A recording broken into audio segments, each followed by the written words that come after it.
let's take me back. Set the scene for me. Friday night, who are you playing? We're at Caledonia. The boys' game's going to start at 6, and the girls would follow about 7:30. I was sitting in the stands prior to the boys' game, and I had a little headache, so I took a couple ibuprofen, and then I thought, well, I better get something to eat, so I don't eat it on an empty stomach. So I got a hot dog and a Diet Coke, and after I sat back down, my hands started itching, and my body got really itchy. And I had something like that about a month ago, and took some Benadryl right away. And I actually went in the locker room and checked to see if I had hives or anything, and it seemed to be fine. So I went and sat back down, and my face started tingling, and like my lips. The thing I was thinking, man, I can't coach if my lips are all puffy and everything, and I'm itching. So I walked down to the Caledonia trainer and see if she had any Benadryl, and she actually didn't, but she gave me directions. I was going to have somebody go to the local drugstore there in Caledonia and get some Benadryl and hopefully fix things. I stood up for the national anthem. And when I stood up to the national anthem, my vision started getting a little dark and tunneling in. And I kind of bent over the chair because I wasn't feeling that well. And then I went over, she tells me, because I don't remember this, and she kind of caught me on the way down. And next thing I knew, I was looking up at a nurse, actually a lady I know is Sarah Simon. I actually knew her when I coached at Holland High. She lives in Caledonia now. She's a nurse at Mercy. And she said I was up for about 30, 40 seconds. She tapped me on the chest, said, Chap. And my eyes kind of rolled back, and I was conscious and communicating with her. And they were checking me out. Chris Haglund is another guy that was there with me. He's actually a Holland police detective, and he was there, helping with the situation. And then soon after that, a guy from the Caledonia Fire Department and Rescue came. And so those three were kind of, checking me out, working with me a little bit. So when you finally came to, how freaked out were you?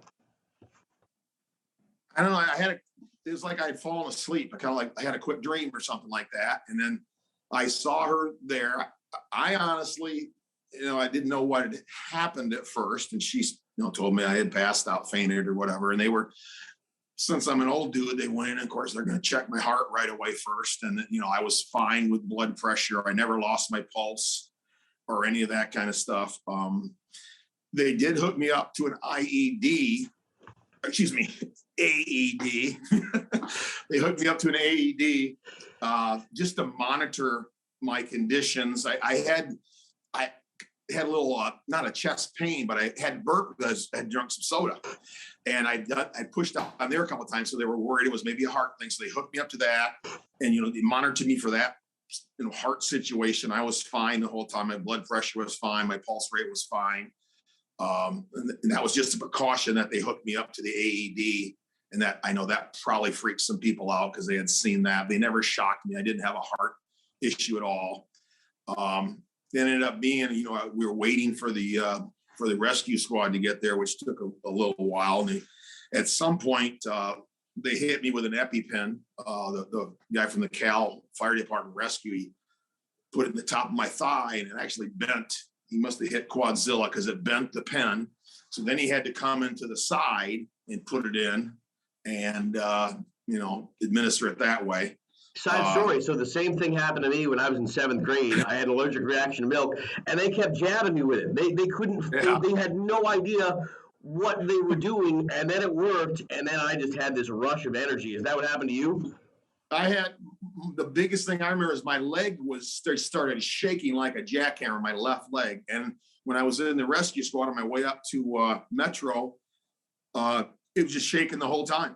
And I go, what the heck is going on? Am I cold or shivering? And it wasn't. It was just, it was pulsed and ready to go. So what was it? Benadryl was the cause of all this? No, I went to my physician this morning, and his best estimate is it's probably ibuprofen. How thankful are you that all these people stepped up to make sure that you're still with us? I mentioned Sarah and Chris, and I don't know the man's name from the Cal Fire Department.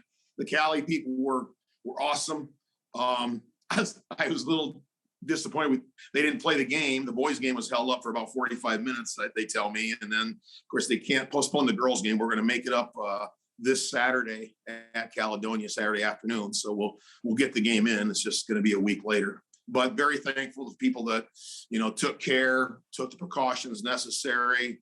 They had the AED ready. They had any possible scenarios set up for us. And now you're back today. The doctor cleared you. Yep, I'm good. We're back at it. We have 2 big games this week. Also, besides the makeup with Caledonia, we play at home against Rockford, and they're a great team tomorrow night. And then we'll play an even better team possibly on Friday. We play Hudsonville at home, the defending state champs.